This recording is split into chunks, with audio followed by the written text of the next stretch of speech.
I love coming to Tsugawa Nursery in Woodland, Washington to talk about maples, and especially with Brian, because Brian, you know so much about them, and the selection you have is just so interesting. And today you have them that we're going to talk about for containers. Yeah, that's right. We picked out some really nice, there's a good handful that are all around the 4 to 6 foot range. They would work perfect for small gardening or container gardening. And you can see they come in a wide range of colors. I mean, you got some reds, you have some dark reds. Right. And you can tell by the habits, some are going to be really compact and tight growing. And that's what's nice about maples. They always offer so much different characters so about them graceful throughout the season. Yes, yeah, that's so right. Pretty. And then what about care? Before we talk about all the different kind of varieties, what kind of care do we want to give them? Well, it's pretty much, I would say they appreciate a nice well-drained soil. That's probably the most important thing. So along with the well-drained, you're going to be watering a little more. I mean, sure.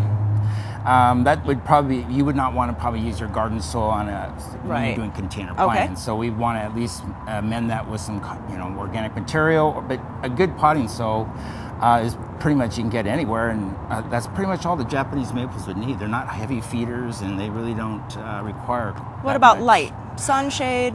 That's right. Well, there are just a handful of some variegated ones that appreciate a little more of the morning sun, but most of them can take, I would say, if we can avoid that, that 2 to 4, that hot afternoon direct on most of them. I mean, there's some that the green ones especially can take that full sun, but it is pretty important to select the right ones for the right area, I guess. Exactly. So Brian, let's talk about varieties. This one here with the red leaf is gorgeous. That's right. That one is one of our favorites here. That's Shaina. Pretty. And you can see it's just a very nice tight growing habit. Probably going to be right into the 6 to 8 foot range in the ground.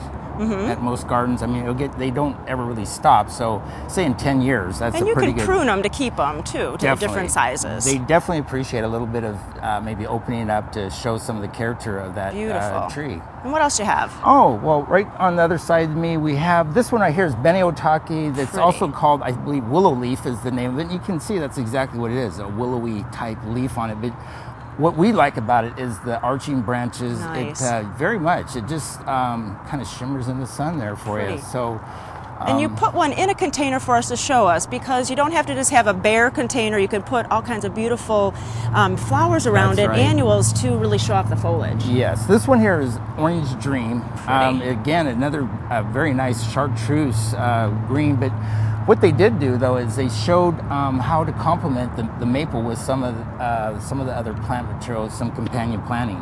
It echoes it, and it really kind of contrasts it and just really sets it off. Yes, it does. I think that's what the fun of the container gardening is. And what kind of containers? I see that they're pretty big, so we really want to have something that's going to have some soil volume to make the tree happy. That's right. You can see, obviously containers come in every shape and color. And I think it's kind of proportioned to the given area, like your patio, your front area, whatever your giving area is. This is a low, what they call belly pot, and it just makes a nice little short.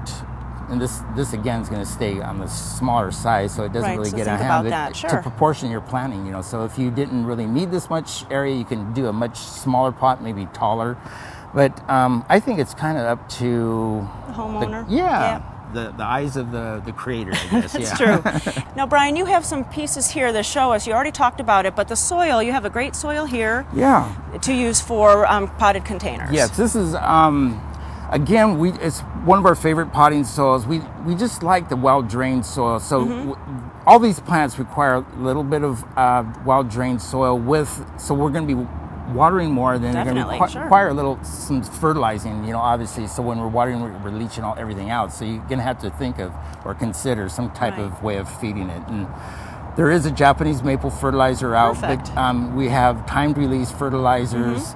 Basically, we just have to remember that when you're watering every other day or every whatever day it is, I mean, it's hard to say what day on every third day, but when it's dry, it needs water, and eventually it's going to need some fertilizer on there. Right, and you have the one specifically for Japanese maples. That's really a great idea. Plus, you have all these other beautiful plants that can be companion plants to make the tree look even more beautiful in the container. Yeah, that's right. They brought some, I mean, you can even put grasses. I mean, it's just...